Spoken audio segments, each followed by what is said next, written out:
திருச்சியில ஒரு பேரணிய பிரம்மாண்டமா நடத்தியிருந்தீங்க. அதுல போயிட்டு விஜய் குறித்த விமர்சனம்.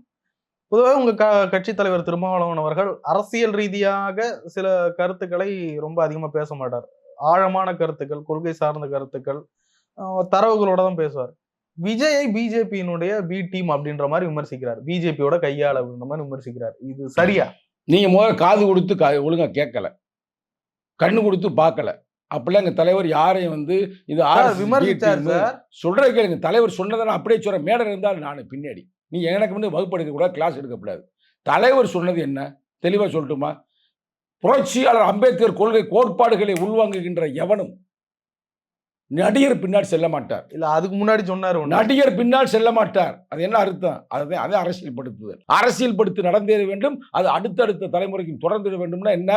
இளைஞனை அரசியல்படுத்துற. நீ போதை மாயையில போயிராத. சினிமா மாயையில போயிராத. ஒழுங்கா மக்களுக்கான போராடு.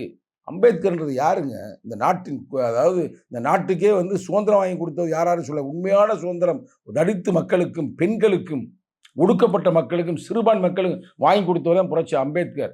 அந்த கொள்கையில கடமாடுறது தான் விடுதலை சிறுத்தைகள். வாழும் புரட்சியாளர் தான் எங்கள் எழுச்சி தமிழர்.